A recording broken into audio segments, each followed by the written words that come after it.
Welcome back, summoners from around the world, to a brand new episode of our League of Legends Top 5 Plays. In this episode, you can expect to find epic team fights as well as smart, very tactical individual plays, so before I give anything else away, let's dive into our number 5 spot with DJXP on Morgana. We start this play looking at what remains after a counter gank from the enemy Nautilus in the bot lane. The friendly Jinx is the only survivor, and as she hides away under the safety of the tower, Morgana moves quickly through the river. She preemptively black shields into a flash ult on all three, and now watch carefully as she W's Nautilus for the kill. At a glance, I think most people in this situation would choose to keep Lucian chained to guarantee the kill because he's more valuable as the AD carry. But she realizes that Tormented Soil is still down, which effectively means that if Lucian wants to escape the shackles and stay away from Jinx, he has to take his chances and hug the wall to escape. With this in mind, she follows Annie and then turns around and fires a quick binding, which hits him directly as she finishes Annie at the same time for the triple.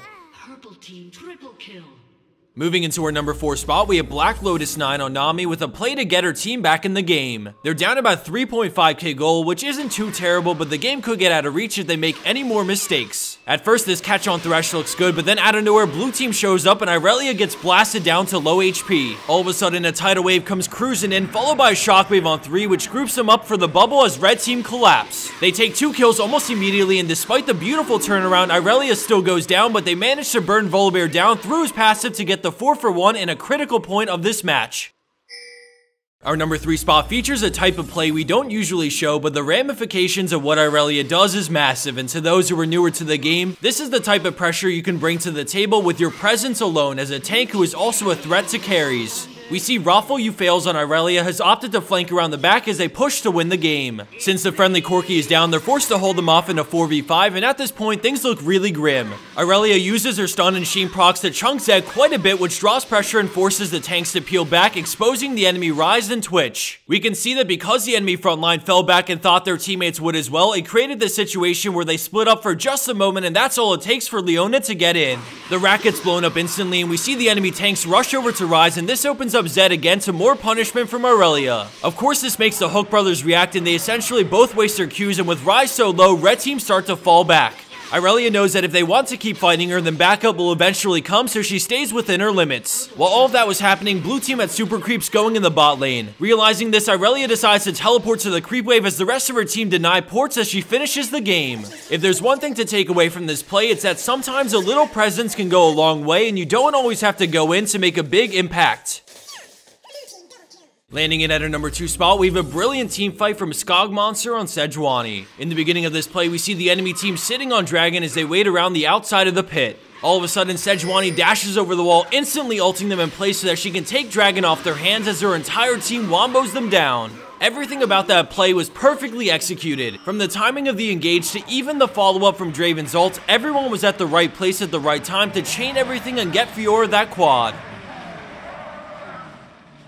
And for our number 1 pro play for this week, we have NoLifeG SkY on Tristana playing in a Diamond Elo Rank 5's game. Right off the bat, we see Janna collapse on Nautilus, allowing Triss to get the red buffed auto attacks going. Despite not having full vision of the area, Tristana jumps in alongside Zac, but Zillion's ult goes off and now Triss is in trouble. The Nautilus ult follows her after flashing and then it revives into his hook, but a great Crucible ends the CC early as Lulu teleports in and ults as they start layering on the shields. She kites while DPSing Shyvana as the red buff finishes off Kassadin, and with the reset in hand, she jumps over the wall and gets on Zilean for the triple, granting yet another reset, which gets her back in range to start getting that red buff on Nautilus again. Although he gets quite a bit of distance away, it's nothing Zac can't close the gap on, and Triss scoops up the quad. With a super creep wave already pushing with them, they look to end the game, but not after a little teamwork to get the penta. You can't hide Vayne, you just can't.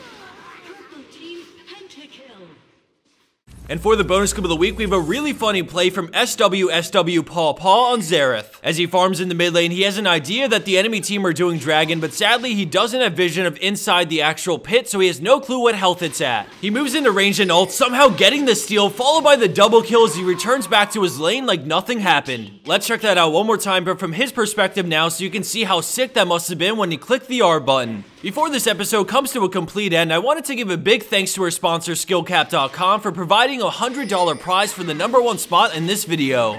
With that being said, I wanted to quickly show off a big part of the reason why I use Skillcap to improve. I promise I'll keep this one short, but just getting to things right away, these guys are no dummies. Everything that you see in the way they mold their website is based off feedback and hard data. They collect games, talk to their staff, which is full of Diamond 1 Elo players and higher, and even go as far as to do one-on-one online interviews where they get a really good grasp of what their users want. The product that they're able to produce really reflects this, and every time I start a new course, I'm certain that the way it's taught to me is engaging and easy to pick up. As you can see, everything that's produced is pre-tested and intensely looked at to make sure that when it's released, it's a goldmine of knowledge. And finally, what many other websites or guides for some reason don't seem to realize is that their audience mainly consists of lower skilled players. How can you read a Riven guide that talks about animation canceling or Q when for starters you don't even know what it is or how to even physically do it on your keyboard?